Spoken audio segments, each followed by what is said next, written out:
You are watching the number one podcast in the whole entire YouTube wrestling community, and I'm one of your hosts, Juanzo. And I'm your other host, Jean-Paul Leck.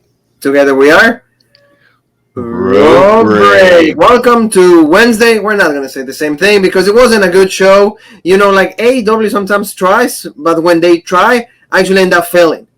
That's my thing from today. You know, I was actually looking forward to a lot of things, but like trying to recreate the Attitude Era is not a good way for me. You know, like some of the matches were pretty decent, like I said, despite a botch.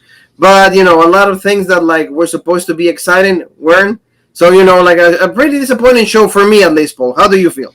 Yeah, I mean, to be honest, I feel the same. We might not have said it last week, but I know going into it, I thought, okay, you know, there's a couple of good matches on the card tonight. I'm looking forward to this. They can do a lot right with this show. And the match quality on tonight's show really wasn't bad, but it was everything either before the matches, after the matches, or the promos that really killed this show and is making Double or Nothing seem like it's, you know, not going to be that good of a pay-per-view, at least, you know, so far. They still have some time to build, but not too much time. You know, May 30th is coming sooner than we think. But yeah, overall, this was disappointing, and I can clearly say, and it feels good to say it again, NXT was a lot better this week than AEW. Yes, it was true. You know, it was true. So, like, talking about NXT, Paul, you know, don't forget to check the video of the review. You know, Finn Balor wants another chance for redemption. He wants his rematch with Karrion Kross. They agreed to it. It's going to be in 2 weeks. So we're looking forward to this. You know, like Karrion even actually seems excited because he wants another opportunity to beat the Prince. You know, so like, tell me a little bit about this show. Yeah, and then we also, so besides that, you know, rematch confirmed, like you said, in 2 weeks. We also saw 2 championship matches. Raquel Gonzalez, the champion, Mercedes Martinez. Good match. You know, we were pulling for our girl Mercedes. Unfortunately, she didn't come through, but we knew that. Good first defense for the champ. And we also saw 2 out of 3 falls. Kushida, the champion, cruiserweight, going against Santos Escobar. Really good match. I wish it would have been longer. Been on the pay-per-view, which is June 13th, you know, NXT in your house, but maybe they'll build something up with that. Who knows? Maybe they'll do another multi-man cruiserweight match or something. I don't know, but I am, you know, this was a good show, and to hear all the other matches and all of our thoughts, go check out the review. Exactly. Don't forget to do that. So thank you so very much for subscribing, for the comments, you know, all the likes. Don't forget to keep doing so. Also hit the bell for notifications, like you said, all the way up to the moon. So, like, tell me a little bit about this. AEW Dynamite always starts with something really hot. This, like you said, maybe too short. Like, we were actually pulling for, like, a title change. And also Jon Moxley paying homage to the guy that does the deathmatch matches. You know, Aita, I think is the name of the guy. Like, he went and picked The Wild Thing, a song by the Trucks, a song from the 60s. So he comes out to another theme song. You know, Jon Moxley defending the IWGP United States Championship against Yugi Nagata. Like I said, like I like despite being short, I like what I saw though. You know, like pretty intense between the two, all of that. But like you said, I wanted the championship to go back to Japan. He needs to be defended over there. I don't know what the intention with Jon Moxley is to keep having like the championship on him. What did you think? Yeah, I mean, you know, the match, it was over by 9:12, so that's not counting entrances, the Dynamite theme song, everything. So probably not, maybe an 8-9 minute match, if that. And, you know, I mean, it was hard hitting, you know, the Japanese style and everything. But, you know, it was like, I agree with you. I wanted to see the title change because, you know, maybe Moxie's really big in Japan. Maybe the fans love him over there, you know, Gaijin, legit. You know, I don't know, but, you know, to me, like you said, I'd rather have the belt be defended more than 2-3 times a year by, you know, one of our own guys. And I'm not saying like a Japanese guy. I'm just saying somebody who wrestles in, you know, their promotion, not wrestles in AEW. Yeah, exactly. So, but I mean, it was good. When he hit the paradigm shift at the end, I thought, okay, you know, Moxley, he's going to hit the paradigm shift and, you know, Nagata's going to kick out legit. And then maybe he's going to have to do like an avalanche death ride or a paradigm shift to put him away or something. Nope. One paradigm shift done. And done. You know, and then it's like, you know, then they do the show of respect and they try to all be legit. And, you know, I'm like, okay. But then you see Moxley, he's like a thug and all this other shit other times. So it's like, what is he? You know, none of it's real. You know, it's like, what is he? To me, it should have been, I won the belt. I'm the best. I'm a badass. And then maybe he just gives him a stare and then just walks away. But like you see this, and I'm like, what is he like? Is he like the ultimate baby face? No, not really, because he rams people's buses with a truck. He beats people up backstage, all this stuff. So.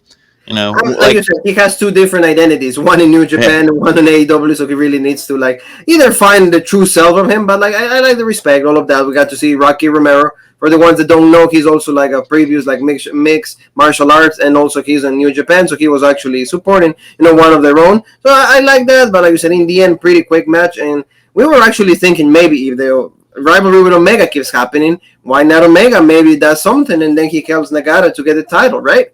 Kind of like to continue the storyline, but no. Especially because him and Kingston are kind of feuding with the entire elite, not just Moxley. So it could have even been the Bucks. It could have been the Good Brothers. It could have been any of them.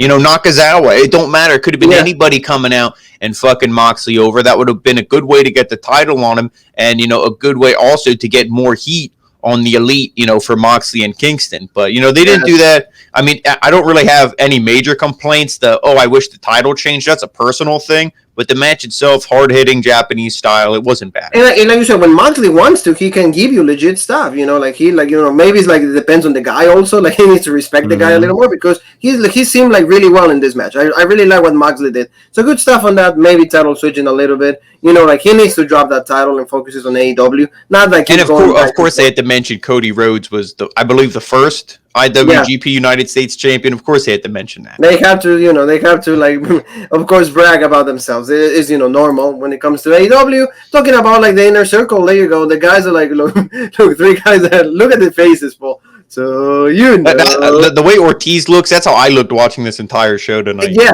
like that. Like, and he said like MJF did a bitch move, because he got Santana arrested because like the fork.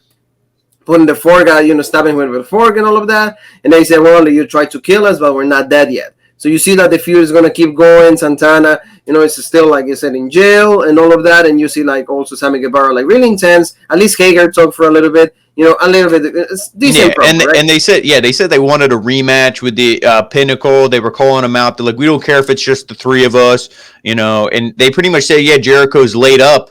But what was he laid up for? Maybe another 40 minutes?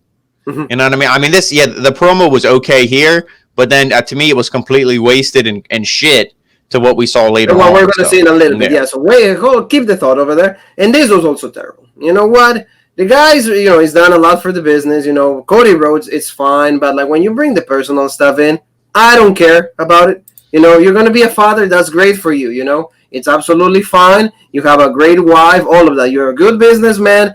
I, praise you for all of that. But when you bring that into the storyline, I don't know if I really want to hear that. I don't know if I want to care about it. For example, and, don't quote me on this, but like at least Seth Rollins never mentioned of the, the one mention of the baby that he was going to have with Becky Lynch is when he actually turned heel. That was it. No more mention whatsoever. That's it. Here, he starts talking about the American Dream because he's going to have the match with OGOGO. So he mentions all the song with Willie Nelson, all of that. And he says the American Dream because the British or the, English dream, that doesn't exist and all of that. And then he says, well, I'm going to have a daughter and it's going to be great. It's going to have both, black and white and both identities and all of that. I was like, and he started crying. Absolutely not. Just extremely super long-winded. And he doesn't have, first of all, nobody reacts to Cody the same way they reacted to Dusty because in Dusty's time, a lot of people thought it was real. People, when Dusty said stuff, they really believed it because they thought it was all real. They thought he was really fighting for his life and all this stuff. Everybody knows it's fake. Everybody knows when OGOGO punched him, he didn't really punch him. Also all this stuff. Nobody cares. But super long-winded saying, oh, you hate America, but America is one of the greatest countries where my daughter, she can be half white, half black and grow up. And it's just all, he's trying to just tug at all these people's heartstrings to like him when in reality, he's just a selfish, pompous ass. I really don't know what to call him. He just brags himself up. Oh, look at me. And who wants to see a match with him and OGOGO on a pay-per-view? Absolutely nobody. If this match had to happen and I was the booker, this is pre-show. And that's that's not a knock against Cody because Cody does draw, but who's OGOGO? Who honestly gives a shit about this guy? Nobody. Why is he getting a pay-per-view match? To me, this is awful. And I mean, of course, he's like, and Justin Roberts for one night only. He's like, I need you to not call me the American Nightmare. And I'm like, oh my God, here we go. Because the whole thing, and I just knew what he was going to do. And again, he needs to just ride his dad's coattails to get over. You need to call me the American Dream. Only me and my brother can be called that. Well, I wish you would call Dustin that instead of you, but I'd rather the natural anyway. It would be an American dream if I could see Dustin on TV as much as I have to see Cody. The main problem here is like if he doesn't put OGOGO over, because I feel like this match can make OGOGO maybe a little better, more noticeable for everybody. But if he wins, then Cody will win, and then you'll have Camarado. And the other one, Solo, they'll come in and they'll beat up Cody after the match. But Cody's going to win this. I guarantee it. I bet the whole toy collection on it. Cody's going to win. There you go. I never bet the whole collection, so that was a joke. But, Cody's going to win. That wasn't good. But again, the first announcement for Double or Nothing, OGOGO against Cody Rhodes, we mentioned even last week. We said they did this, so they're going to have the match. Why? Because OGOGO is the main dude, but like QT Marshall is the leader. I don't know how that happens, but that's what happens there. Tell me a bit about this. This was like AEW World Tag Team Championship match. The Young Bucks going against SCU.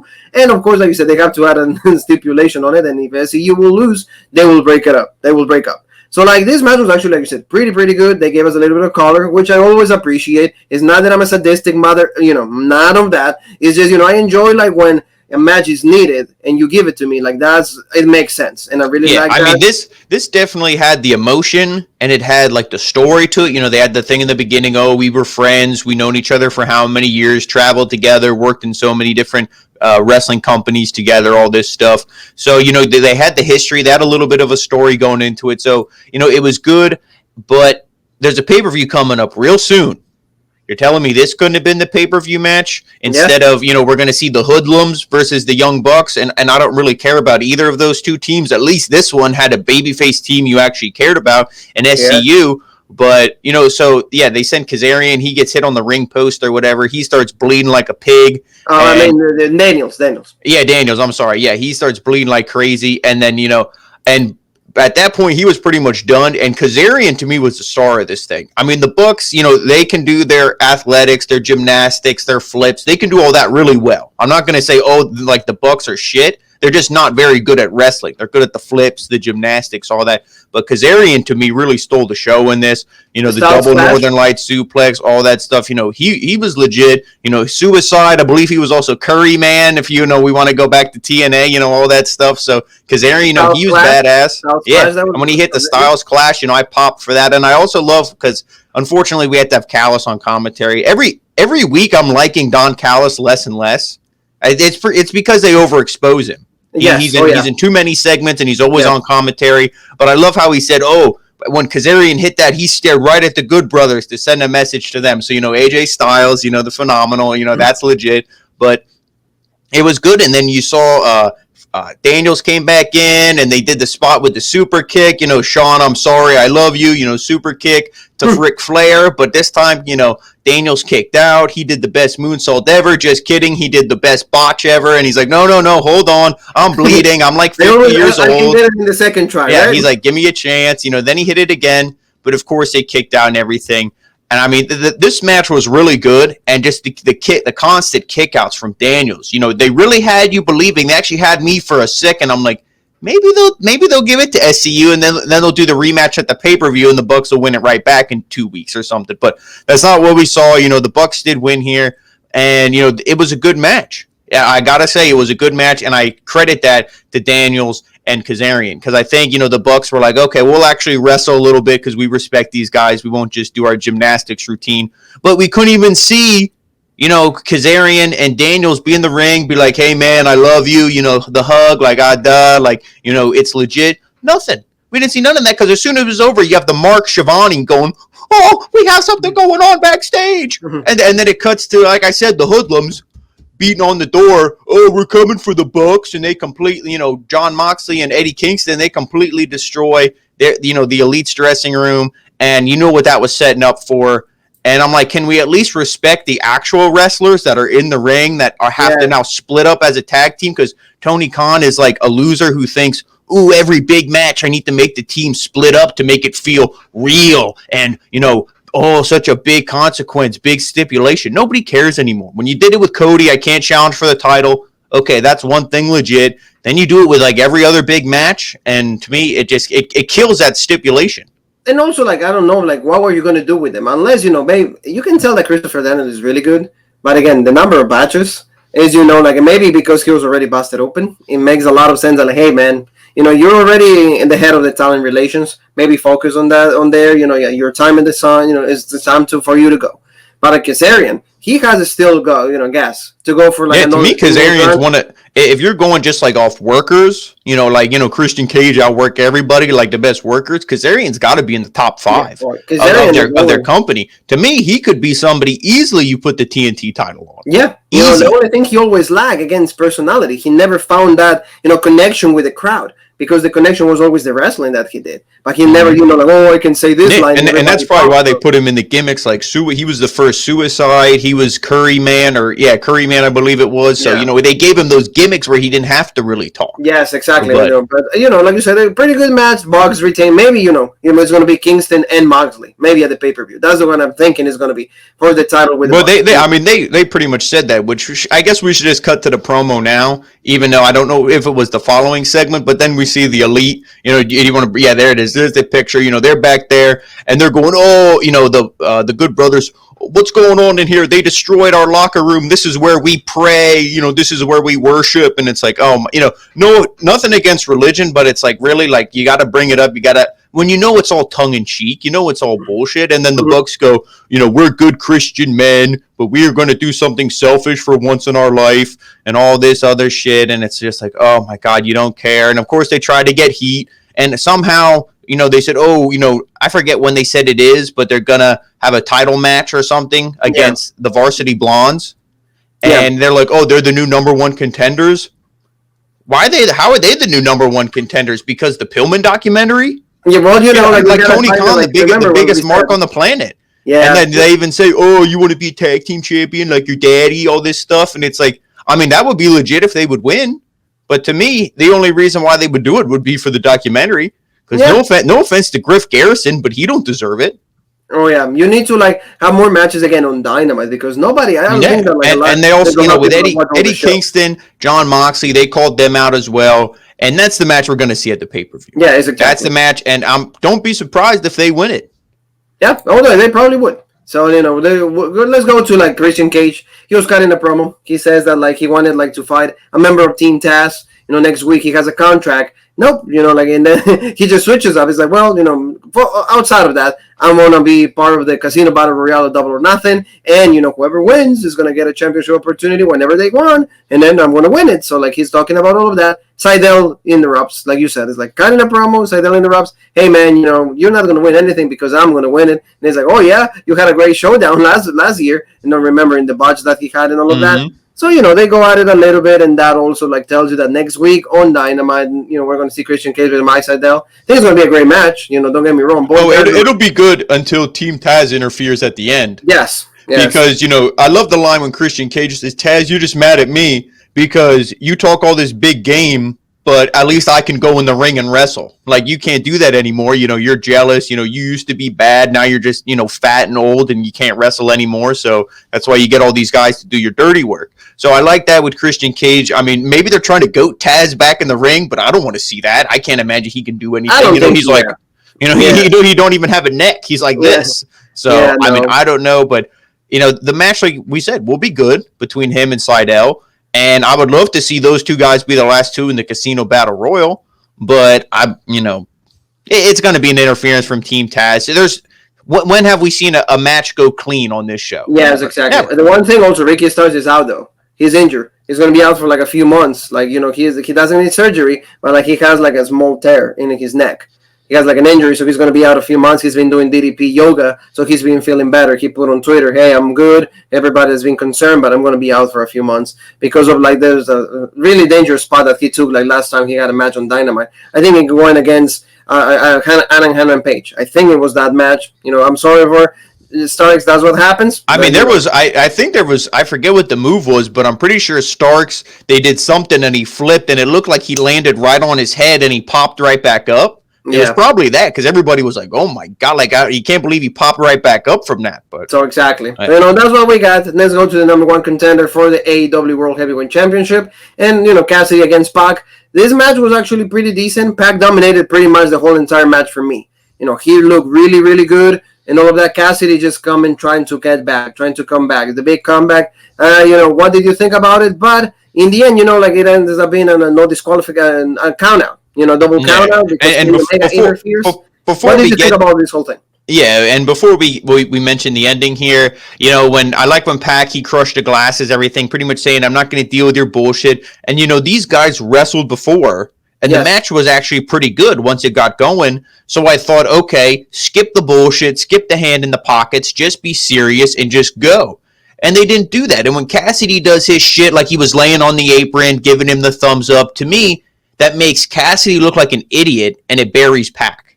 It makes Pac look like a loser for not just kicking the absolute shit out of this guy by, not wrestling anymore, but legit just kicking the shit out of this guy for insulting the business, So it kind of makes both guys look like a loser, but at least Pac looked dominant. He looked strong. And what even happened to Orange Cassidy that he was like done? I didn't even... I think he got like a big move on it. Like, I don't remember what it was, but like I said, he was trying to do the big comeback, and it never really happened. But then, he tried. I don't know if he was legit injured. I don't know if because he was. I don't think so. It was all just done for storyline because people maybe they actually saw the backlash where people said if you put Orange Cassidy in a singles match with Kenny Omega for the world title, you make your world title like a joke. Yeah, and they probably thought, oh shit, a lot of people added Pac. Yeah, so you see he's laid out there. Then you see Don Callis, again, another segment with Don Callis, overexposed. He comes out, hey, we need a winner here. This is bullshit. Ref, what are you doing? Blah, blah, blah. Just yelling and screaming, waving his arms. And then that allows Omega. He knocks out Pac with the title. Pac is done for 30 seconds straight to Aubrey Edwards. Oh, my God. Then she counts to 10, double count out, and not even a second later, you couldn't even blink. Shivani's right there. Guys, I have word. Tony Khan said a triple threat match at a Double or Nothing. Yes, it's true. And like you said, here's the graphic. Shouldn't that have been you don't show the graphic till the next show? It's it's almost like this was your whole plan all along. Yeah. People say, well, wrestling's predetermined, John Paul. Yeah, no shit. But you got to present it in a manner where nobody knew this was going to happen. Oh, my God, who's Omega going to challenge at the pay-per-view? Then you know what you can do. You can have Tony Khan be on this, sitting at his desk, looking like a professional, hair nice, suit on, and being like, you know what? After Omega's actions, we've all seen it. He will be defending his title not only against Orange Cassidy, but against Pac at Double or Nothing. That's it. Yeah, what did Jack Tunney, all these guys, what did they do when wrestling was legit? That's how they presented it. And you have Shivani, the little gerbil, just running around all over the place. So, exactly. bullshit match at this match the way it ended. But I don't know. I don't see Omega losing the title to either of these guys. So. Oh, no. Like you said, they added Pac just to make it serious, to add more seriousness to it. Because remember, Pac and Omega had good matches. And what did Omega said? One of the few guys that actually beat me was Pac. And, and for everybody that is a fan of Cassidy, he's going to be added into the match, but maybe he's going to get the pin. So, right there, you see why they did all of this. But mainly, like you said, backlash from just having one guy in Orange Cassidy. He's a big draw for a lot of people. He sells a lot of merch. Yeah. Yes. And I'm gonna book an ending real quick to the match. Pac hits a black arrow. And then he gets the brutalizer on Orange Cassidy. And before he can tap, Omega hits the big knee on Pac, sends him out of the ring. He's done. He picks up Cassidy. One winged angel. 1, 2, 3. Omega retains. Omega retains. So that's what it's going to be. That's going to be the main match at Double or Nothing. So now let's go to the Pinnacle. Coronation of the Pinnacle. These guys, this was an awful segment too. Way too long. I'm sorry. They gave MJF comes out with the crown. I don't blame you for coughing. This made me feel sick. Yeah, exactly. This was completely way too long. They take forever to deliver the lines. Then also Tully Blanchard got on the mic. They were saying how great they are, and then Tully Blanchard also was giving them watches and all of that. And you see the pump. You see all looking finally legit. I mean, and Tully, I don't know. Intensity. Yeah, I don't know if they give Tully lines to say, and he's trying to remember everything, but he's like, I gave them watches and gave them all this stuff and blah, blah, blah. That means we're the Pinnacle because you have nice watches. Like, nothing like what he said had intensity, but it didn't really make any sense. And as they're, like you said, they're talking, they're cutting this promo. He's like, I got them, the hottest women, in this state and all this stuff. And you see all the women in the back and they're all like, look at us. And then you hear this really annoying honking and you know what it is. You know it's going to be the Inner Circle rolling up. I honestly thought it would have been all of them. I was surprised we didn't see Santana in there with him. I thought Santana would come out in the orange jumpsuit looking like nails, straight out of jail. Yes. No, we didn't see that, but they roll up. They're like, oh, hey, you never answered us about the match. And then you see Chris Jericho. Apparently he was fine. Oh, that's because he fell on cardboard with, a big pad underneath. He didn't fall on metal, and he didn't sell it. If anything, it should have had him laying in a hospital bed, cutting a promo saying like, hey, blah, blah, blah. In 2 weeks, it'll be, the 3 best members of you versus the 3 of my boys, Ortiz, Hager, and Guevara. That's what if you wanted to do a match at the pay-per-view, with these teams, do that. Then maybe later on down the line, you can do another one-on-one Jericho and Jericho and MJF. But instead, we saw Jericho back. Apparently he's fine. And like you said, let's redo the Attitude Era. Stone Cold, because we already had to have Mike Tyson, with Chris Jericho. So maybe Chris Jericho's their Stone Cold, and it's not Moxley. We all thought John Moxley was the Stone Cold of AEW. Nope. Maybe it's Chris Jericho because they blast them with beer or piss or, it might as well be my tears from how bad this show is. I'm crying so much. I don't know what it is, but they're blasting them with it. And, they make a fool of the Pinnacle again. And we get the big announcement, MJF, the biggest stooge and the biggest loser of this company because he could have been the best heel in the business, and he allowed himself to be worked and stooged and look like a fool. And he pretty much says that, okay, you want the match, fine. At the pay-per-view, it'll be your match that you didn't win. Stadium Stampede, so already another garbage match. And when he said a match that you didn't win, which means they will win it. And he said that if they lose, as in the Inner Circle, they have to split up again.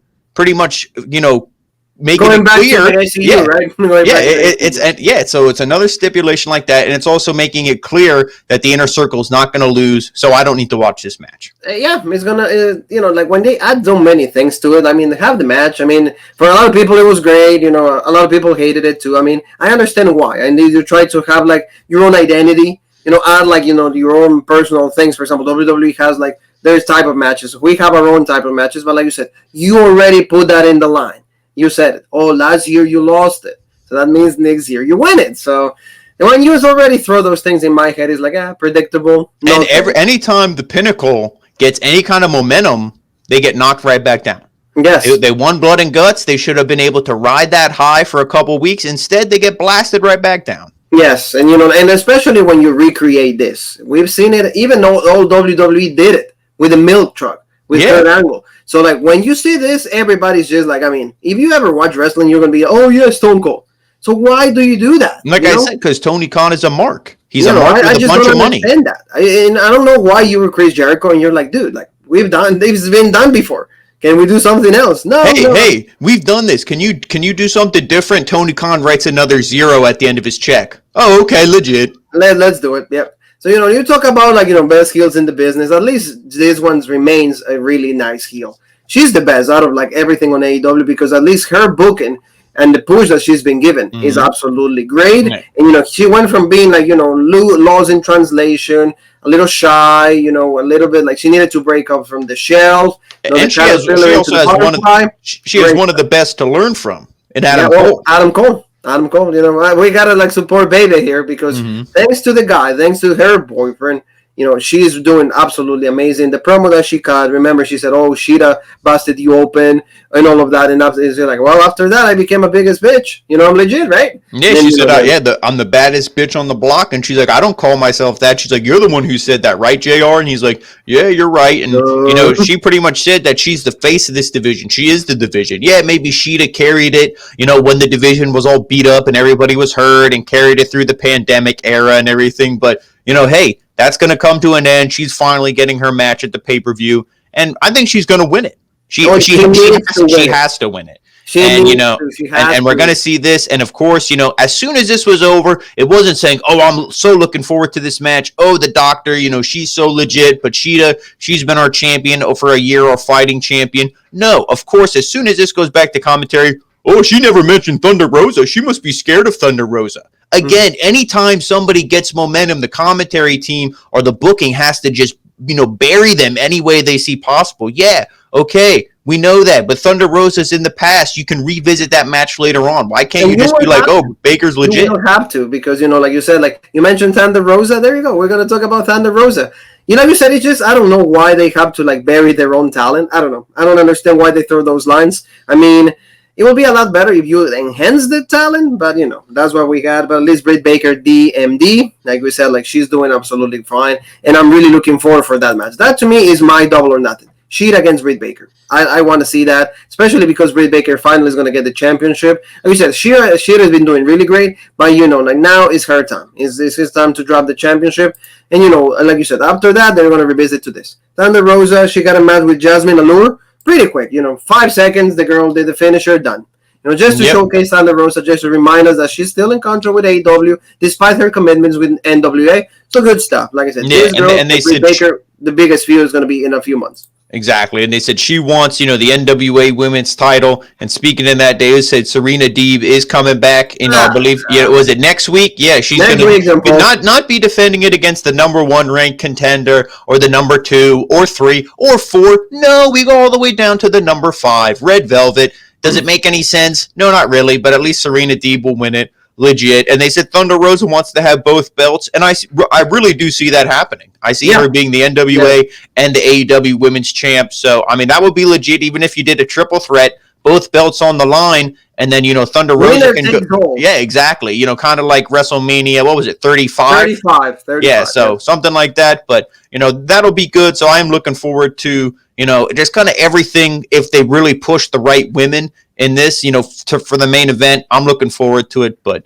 you know, we'll just have to wait and see. All right, let's go for next week. Also, Paul Antonio OGOGO, like I said, the guy that like we don't know anything about, only that his punch is like lethal. Going against Austin Gunn, you know, Billy Gunn's like sons. He's going to be fine. He's going to be a 1 punch and done. You know, let's not. Well, the only thing we do know about him is he wasn't a gold medalist in the Olympics. He wasn't a silver medalist. He was a bronze medalist. So. Yes, exactly. So like that's where we're going to. I guess somebody has to come in third. 1 punch and done. You know, and you said AEW World Tag Team Championship. You know, Dark Side of the Ring's own. You know, Brian Pillman Jr. and Gibson. That's what his name. Griff Garrison. Yeah. Griff Garrison. There you go. The Varsity Blondes against Young Bucks. I mean, you know, we know that the main match is going to be Moxley and also like, you know, Kingston. So why is this happening? Yeah, you know, you got to sell your show, but that's fine. But that's what we're going to see all next week. Also, like confirmed for Double or Nothing. We mentioned this. Hammond Page against Brian Cage. Page versus Cage. This is going to be good, but, you know, let's hope that like Cage here goes over. It's a rematch, right? Remember, like, he beat Hammond Page a few weeks ago. So and I would say Hangman Page actually needs to win this because I don't see them doing anything with Brian Cage. He's not going to go after Omega. He's not going to go after the TNT Championship or anything. So I think Hangman gets his win back here. And they had a little promo. You know, they were like, "Oh, you lost against Brian Cage. You went from 1 to 5." You know, and the Dark Order's like, "Oh, that's bullshit. We'll beat up Brian Cage." Blah blah blah. He's like, "Guys, shut up. You're all losers. You're all jobbers." No, he didn't say that, but that's what I thought. And he said, "Yeah, you know, I lost, but it was bound to happen. And, you know, maybe because I got hit with the title, jumped by 3 guys, you know, it was bullshit. But how about a Double or Nothing?" Or he's like, "Why don't we make it Double or Nothing?" You know, like kind of, you know, saying the name of the pay-per-view. And they're like, "Oh, you know, that's awesome, blah, blah, blah." So we're getting this match. And I think Hangman Page needs to win because after the pay-per-view, I don't know. I really can't see anybody besides whoever wins the Casino Battle Royal. Let's say, you know, Omega beats them, whether it's Christian Cage, whoever. I only see the next person going after Omega is Hangman. So you got to start building his momentum again. Yes, exactly. So that will be like the beginning of that. We'll see. I mean, like, you know, but what is he going to do with the Impact Championship? A lot of people like not even, you know, like saying how bad Omega is actually treating that championship. And it's true, you know, like no mention on the show, nothing. And everybody's like, yeah, like Impact is like, you know, benefiting from all this thing. No, you're not. Your championship is not even mentioned. How am I benefiting for this just for having Kenny Omega? No. And to me, the Good Brothers aren't spokesmen. They're not on the show being like, oh yeah, Impact or whatever. They're not wearing Impact shirts. I'm just gonna show up and be with my friends. You know, like, oh, you work at Subway and you show up and then you have friends at Burger King. Oh yeah, we're just friends. You don't mention your Subway thing. No. Yeah. To me, it don't mean anything. And speaking of not meaning anything, we also saw, they were talking to Jade Cargill, and they're like, oh, hey, on Elevation, Mark Sterling, he wanted to recruit you and all this stuff. Who are you going to sign with? Who's going to be in charge of your future? She's like, in charge of my future? It's me. I'm the baddest bitch. That's all she knows how to say. I'm the baddest bitch. If they ask her to say more than that, she's like, what's my line? Like Matt Riddle? I don't know what I'm supposed to say, bro. That's Jade Cargill. She sucks. That's why most of her segments are, not live. That's why most of them they film. So when she fucks up, they can be like, no, cut, hold up the giant cue card so she can read from it because she don't have two brain cells to rub together. Exact. Well, let's go to the next one, Paul. Main event, TNT Championship match. Here, finally, we got what we needed. It's not what we wanted because, hey, this championship doesn't mean a lot to us, but, at least we got the person that was supposed to win it. This match, Darby Allin versus Miro. The match, even Miro, before the match even started, he attacked Darby Allin, so, he was injuring him and all of that. I mean, the match quality, I think it was okay. Nothing really great, but, Darby tried to make that big comeback, a few, nice kickouts from Miro and all that, get the coffin drop and all. We saw all of that. Then we got to see Ethan Page and Scorpio Sky one more time jump in Sting. I still don't know what that's about. That takes away from the match. We got to see the picture-in-picture. They focus more on Sting than Darby and all their friends and all of that. I mean, why does he have to be out on the outside every single match? I don't like that, but you tell me a little bit about that. Yeah, I mean, well, first off, it started with a jump start. Like most matches on this show do. And I hate the thing where sometimes when a thing gets jump-started, the ref, ding, ding, ding, let's ring the bell, let's get it going. That's how it should be. Not, oh my God, they're fighting on the outside for 10 minutes and this match isn't even started yet. Ring the fucking bell. I don't care. This doesn't add suspense. It doesn't make me, any more invested. It makes me less invested. I don't care, especially if Darby would have won at the end of this. So they finally get in the ring. They finally ring the bell. Darby starts making his comeback and everything. And like you said, a lot of this was once the match actually started, they went to commercial break and it was picture-in-picture. And it's like, okay, well, I have 5 minutes left on the show. What the hell am I expecting here? Yes. They come back, and I did like the ending sequences, though. Like, when you see Darby, he was using his speed. Miro couldn't really catch him, and he was doing, his version of the stunner where he, floats over the top. Yep. He hits the stunner, and then he went for the cover, and he's like, no, screw this, and he climbed up to the top, and he, hit the coffin drop, and then, he hit the code red, and Miro kept kicking out, and it was really good. And, then eventually when he hit the coffin drop a second time, that's when Miro kind of caught him, and he went to go get him in the accolade or whatever you want to call it, camel clutch. And instead of just holding him there, maybe it's because Darby Allin is as skinny as a toothpick. I don't know. But Miro fell back, both shoulders on the mat with Darby on top of him. I'm like, oh, this is how they're going to screw him. And Miro will think he won, but it was actually Darby. But instead, no, the ref doesn't do that. He goes, oh, Darby's done. Ring the bell. Passes out. I mean, hey, I'm fine that Miro won it. That's who I wanted to. But could he have not just did a camel clutch like normal? Why did he have to fall on the back with both shoulders on the mat with Darby on top of him? To me, that's a pin. If I was the ref, I would have been like 1, 2, and made Miro kick out. I would have been like, dude, do you not know the rules of wrestling? Yeah. Get one of your shoulders off the mat, you idiot. You Bulgarian, bullshit dumbass. I don't know, this. I mean, the ending, I like the whole sequence and everything. I just wish the camel clutch was executed better. But then, like you said, Miro gets the title. He can't even celebrate because you see, Sting hobbling on one leg chasing after Scorpio Sky and Ethan Page. It was what it was. We couldn't, it really does. But see, that's the whole thing. Tony Khan, he doesn't book the show for what he thinks is good to the general audience. He books the show to what is good for him. And to him, it's run-ins, it's interferences, it's interrupting promos, it's jump-starting matches. That's what, in his mind, is good. And that's why we see it each and every week and even more than that, because after that, Lance Archer comes out. Okay, let the guy have his moment. Cut the show with him and all of that. No, you already see, Lance Archer's going to be next against Miro, so they're probably going to have it on the pay-per-view. Yeah, okay. And I don't know why you couldn't just, like you said, have Miro go off the air, gave Lance Archer a match at Elevation. Have him beat somebody, get a mic, the Snake gets a mic and says, hey, Miro, we're coming for you. Okay, see, that's how you build it up. Why does everybody need to interrupt? Yeah, and then right away, and again, you have 3 storylines into one. You have Darby and Miro, the match. You have Sting and Scorpio Sky, and also Ethan Page, which also is going to be a match because Darby's not going to challenge right away, so it's going to be a tag. It's going to be Darby and Sting against Ethan Page and Scorpio Sky, and now you have Lance Archer come out, and there you go. That's going to be your TNT Championship match. But in the end, I want to celebrate for this guy. No, I can't because you don't give me time to do so. And when I see a show like this that's bad, here, cut back to us. Thank you. I gotta be Brett. WCW, because that's what this show is. This is just WCW 1999, 2000, 2001. It's dying days when it was god awful. That's what this show is. Yes, it wasn't good, like you said. It's a lot of things that can be tweaked. They need to be tweaked, because we're not the only ones that are saying it. So, and if we are, good, because at least we're seeing the truth. Yeah, then we're the only ones exactly that are saying what we're actually seeing. Yes, exactly. We're not sugarcoating anything. So, family, thank you so very much for being with us. Just don't forget to subscribe. Hit that bell for notifications. And, if you want more of the truth, keep watching the show because at least tomorrow is going to be a lot better. It's going to be a lot softer. The tone is going to be happier, yes. It's going to be NXT UK. We're going to be talking about the gauntlet match for the women's to be the current number 1 contender for Kaylee Day. All of that. So where else can they find us, Paul? And then also make sure you follow us, Rope Break on Facebook, OG Rope Break on Twitter, Original Rope Break on Instagram, and of course right here on YouTube, the home of the number 1 podcast in the YouTube wrestling community, the Original Rope Break. So you and me have one more thing that is left to say, and that is...